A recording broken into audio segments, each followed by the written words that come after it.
अस्सलाम वालेकुम dear students. आज आपके साथ एक और जो है ना करंट पेपर शेयर करने लगा हूँ। इस करंट पेपर में क्या है कि जो अभी पेपर चल रहे हैं MTech 202 का, तो इसमें ये आप देख सकते हैं एक स्टूडेंट्स ने शेयर किया हुआ है पेपर। तो इसमें क्या कि 39 से लेकर 45 तक लेक्चर बहुत इंपॉर्टेंट हैं, और इसके अलावा इसमें आयलर सर्किट के बारे में पूछा गया है, हैमिल्टोनियन सर्किट के बारे में पूछा गया है, रेगुलर सर्किट के बारे में पूछा गया है, और इसके अलावा मैथमेटिकल इंडक्शन इसका शॉर्ट क्वेश्चन भी लॉन्ग क्वेश्चन भी पूछा गया है। और इसके अलावा जो है प्रोबेबिलिटी का ये शॉर्ट क्वेश्चन भी पूछा गया है, लॉन्ग क्वेश्चन भी पूछा गया है। तो आइए हम इसको चेक करते हैं कि किस किस चैप्टर में से ये क्वेश्चन आए हैं। तो सबसे पहले हम देखते हैं आयलर सर्किट। इसको आयलर सर्किट भी बोलते हैं और यूलर सर्किट भी बोलते हैं। तो ये आपके लेक्चर नंबर 40 में मौजूद है। आयलर सर्किट क्या होता है, इसकी डेफिनेशन आपने देख लेनी है। An Euler circuit for G is a circuit that contains every vertex and every edges of G। ठीक है, uses every vertex of G at least one and uses every edges of G exactly once.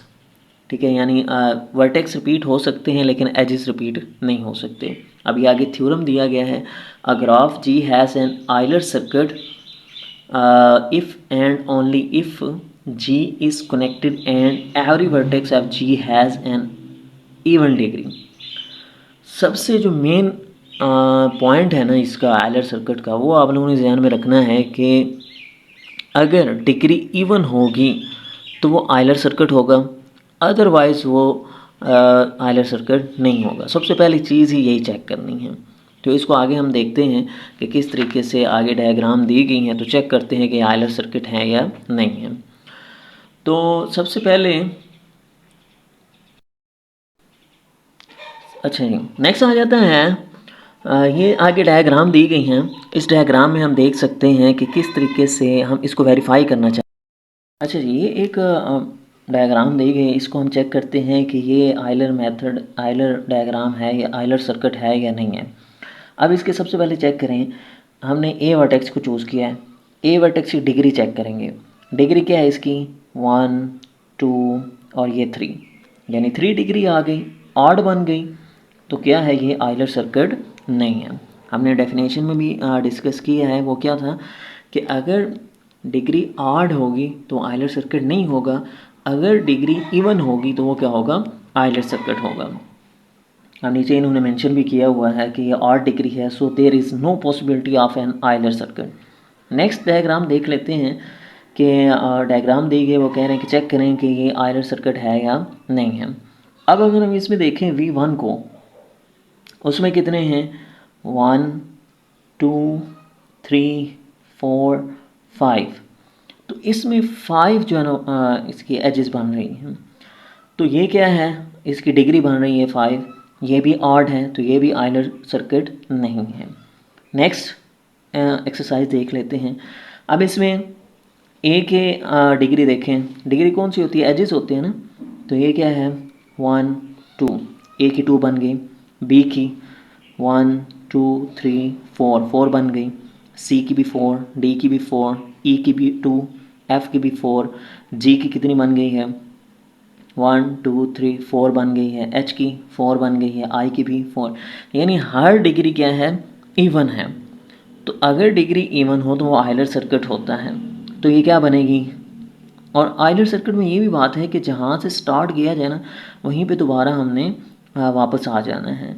अब जैसे ये A B C D E F G, यानी यहाँ से हमने start किया, पहले बी पे गए, फिर सी पे, फिर डी पे, डी के बाद जो है ई पे आए, ई के बाद एफ़ पे, एफ़ के बाद जी पे, जी के बाद जो है ना हम डी पे गए हैं दोबारा, क्योंकि ये वर्टेक्स भी रहता था। तो उसके बाद जो है, उसके बाद आई पे, इसी तरीके से ये सारा। अब यहाँ देखो, ए से स्टार्ट हुआ है, ए पे एंड हुआ है, यानी यहाँ से स्टार्ट किया हमने चलना, तो यहाँ पे दोबारा आगे हमने ए पे स्टॉप करना है। तो ये होता है आयलर सर्किट। नेक्स्ट आ जाता है जी हैमिल्टोनियन सर्किट। हैमिल्टोनियन सर्किट क्या होता है, इसके जो मेन पॉइंट है वो ये याद रखना है कि इसके जो डिग्री है ना वो इवन होगी, यानी 2 होगी। ठीक है। अगर 2 डिग्री होगी तो वो क्या होगा, हैमिल्टोनियन सर्किट होगा, अदरवाइज़ वो नहीं होगा। और इसमें एक ये बात ये है कि वर्टेक्स कॉन्ट रिपीटेड, कि वर्टेक्स रिपीट नहीं होगा। और आयलर सर्किट में वर्टेक्स रिपीट होता था, लेकिन यहाँ पे वर्टेक्स रिपीट नहीं होगा। अब ये एक डायग्राम दी गई है, देखते हैं इसको। अब इसमें हमें वर्टेक्स दिए गए हैं, एजेस दिए गए हैं। अगर हमने हैमिल्टोनियन सर्किट निकालना है तो वो कैसे निकालेंगे, ए से लेकर बी करें, ठीक है। तो ए के 2 डिग्री हो गई, एक ये हो गई, एक ये हो गई। इसको तो हम स्किप कर रहे हैं ना, हमने ये diagram A B D E F C G H A, ठीक है। तो हमने इस जो डिग्री है इसको स्किप किया है। हमने ग्राफ बनाना है ना, तो उसमें हमने जो डिग्री रखनी है वो 2 रखनी है, 2 से ज़्यादा नहीं होनी चाहिए। अब बी से करें अगर डी तक, तो एक ये है और एक ये है, ठीक है। तो यहाँ पे इस तरीके से, यानी इस डायग्राम में से कोई सी भी आप बना सकते हैं। पहले ए बी डी या ए बी सी तक जा सकते हैं, यानी ए से पहले बी जाएं, बी से सी जाएं, इस तरीके से बन सकती है। लेकिन ये बात याद रखनी है कि कोई भी डिग्री 2 से अबव नहीं होनी चाहिए, ठीक है। 2 से कम भी नहीं होनी चाहिए, 2 से अबव भी नहीं होनी चाहिए। अब इसके आगे कुछ प्रॉपर्टीज़ हैं कि H is connected every vertex, यानी कनेक्ट होना चाहिए, हर लाइन आपस में कनेक्ट होनी चाहिए। Same number of edges vertices, अगर वर्टिसेस 4 हैं तो एजेस भी 4 होने चाहिए। और every vertex of H has degree 2, जो मैंने आपको पहले बात बताई है वो क्या है कि हर जो डिग्री है वो 2 होनी चाहिए। इसी तरीके से नेक्स्ट ये डायग्राम दी गई है, इसमें चेक करना है कि हैमिल्टोनियन सर्किट है या नहीं है। सबसे पहले हम चेक करते हैं कि डिग्री 2 है या नहीं है, ठीक है। तो उसमें क्या होगा कि अगर हम सी को देखें तो इसकी डिग्री क्या बन रही है, 5 बन रही है, 1 2 3 4 5। और किसी को भी स्किप करें ना, फिर भी डिग्री वो कंप्लीट नहीं होती। तो ये क्या होगा, हैमिल्टोनियन सर्किट नहीं होगा। हैमिल्टोनियन सर्किट में मेन पॉइंट क्या है कि डिग्री उसकी 2 होनी चाहिए। नेक्स्ट पूछा गया जी रेगुलेटरी सर्किट, ठीक है, रेगुलेटरी ग्राफ। ये क्या होता है कि इसकी जो डिग्री है ना, अब जैसे यहाँ पे ये 1 है तो इसकी ये इसकी कोई डिग्री नहीं है, ये 0 रेगुलर है। अब इसका ये 1 डिग्री है तो ये क्या होगा, 1 रेगुलर होगा। अब इसी तरीके से इस डायग्राम को देखें तो ये क्या आ जाता है, यहाँ से लेकर यहाँ तक 1 डिग्री, यहाँ से लेकर यहाँ तक दूसरी डिग्री, ये 2 डिग्री बन जाएगा, यानी 2 रेगुलर। अगर इस वर्टेक्स को देखें यहाँ से 1 और ये 1, ये भी 2 डिग्री, यानी 2 रेगुलर। हर शेप कहीं से भी देखें तो ये 2 रेगुलर बनेगा। ऐसे ये दोनों भी हैं। अब इसी तरीके से उन्होंने कहा है कि draw 3 regular graph with 6 vertices, कि आपने जो है ना वो 3 रेगुलर ग्राफ जो है ना ड्रा करना है। यहाँ पे उन्होंने मेंशन कर दिया है, ठीक है। तो अब यहाँ पे अगर ए को देखें, ठीक है, ए से लेकर ये 1 डिग्री हो गई, ये दूसरी होगी, ये तीसरी होगी। उन्होंने 3 रेगुलर कहा था, 3 रेगुलर कहा था, तो ये 3 रेगुलर बन गया है। अगर ए की देखें तो ये 1 हो गई, ये दूसरी, ये तीसरी, ये 3 रेगुलर हो गया। और ये भी 3 रेगुलर, हर जो है ना वर्टेक्स की 3 डिग्री बन रही है, तो ये 3 रेगुलर हो जाएगा। तो ये रेगुलेटरी ग्राफ होता है जी। नेक्स्ट जो इंपॉर्टेंट क्वेश्चन आ जाते हैं mathematical induction. Mathematical induction short में पूछा गया है और लॉन्ग क्वेश्चन में भी पूछा गया है। तो इसको कैसे सॉल्व करेंगे, मैं इसको आपको एक एग्जांपल करके बताता हूँ। हर क्वेश्चन उसी मेथड से होगा। ये एक एग्जांपल है 1 + 2 + 3 plus up to so on plus n is equal to n into n plus 1/2। इसमें 2 स्टेप करने हैं। सबसे पहला जो स्टेप है उसको बेसिस स्टेप कहा जाता है। उसमें क्या करना है कि n की जगह 1 पुट करना है, कि जहाँ जहाँ n होगा वहाँ पे क्या पुट करना है, 1 पुट करना है। 1 + 2 + 3 plus up to so on plus 1, और यहाँ पे n की जगह 1 पुट करेंगे तो 1 + 1 2 हो जाएगा। 2 1 के साथ मल्टीप्लाई होगा, 2 1 = 2, 2 डिवाइडेड बाई 2 1। तो अगर आंसर 1 आ जाए तो वो ट्रू हो जाएगा।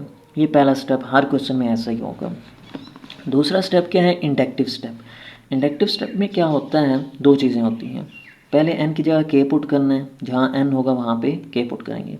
यहाँ पे n की जगह k पुट किया, यहाँ पे भी n की जगह k पुट कर दिया। हम इसको इक्वेशन नंबर 1 का नाम दे देते हैं। और दूसरे नंबर पे क्या करना है कि n की जगह k + 1 पुट करना है, यानी यहाँ पे n की जगह k + 1 पुट किया, यहाँ पे भी n की जगह k + 1 पुट किया। यहाँ पे 1 + 1 था तो 2 हो जाएगा, k + 1 इंटू k + 2 हो 2। ये चीज़ हमने प्रूव करनी है लेफ्ट हैंड साइड से। अब लेफ्ट हैंड साइड को देखें ज़रा। लेफ्ट हैंड साइड में क्या है, 1 + 2 + 3 plus up to so on k + 1 था ना। अब जैसे 3 से पहले 2 है, 2 से पहले 1 है, सो इसी तरीके से k+1 से पहले जो है ना वो k होगा, तो हमने इसको लिख दिया 1 + 2 + 3 + k+1। तो यहाँ तक देखें तो ये क्या है, जहाँ पे हमने k पुट कर दिया उसकी वैल्यू थी ना, तो उस वैल्यू को हम यहाँ पे पुट कर देंगे। क्या है, k × k+1/2, यहाँ पे इसकी वैल्यू पुट कर दी है। आगे k+1 ऐसे ही लिख रही है। हर क्वेश्चन के अंदर सेम ऐसे ही होगा। जब n = k+1 पुट करेंगे तो यहाँ से एक पीछे करेंगे तो वही वैल्यू यहाँ पे पुट कर देंगे, फिर जो है ना राइट हैंड साइड इसको प्रूव करनी पड़ेगी। अब यहाँ पे क्या करेंगे कि एलसीएम लेंगे, 2 एलसीएम आएगा, k × k+1, यहाँ पे तो कोई डिनोमिनेटर नहीं है तो 2 इसके साथ मल्टीप्लाई हो जाएगा। k+1 दोनों में है, कॉमन ले लेंगे, k+1 = k+2/2, तो ये विच इज़ इक्वल टू क्या आ गया, राइट हैंड साइड आ गया। तो यूँ होता है मैथमेटिकल इंडक्शन, कि हर क्वेश्चन जो है ना मैथमेटिकल इंडक्शन का ऐसे ही होगा, चाहे वो शॉर्ट में हो लॉन्ग में हो। पहले n की जगह 1 पुट करना है, फिर उसके बाद जो है n की जगह k पुट करना है, फिर n की जगह k+1 पुट करना है। हर क्वेश्चन मैथमेटिकल इंडक्शन का ऐसे ही होगा।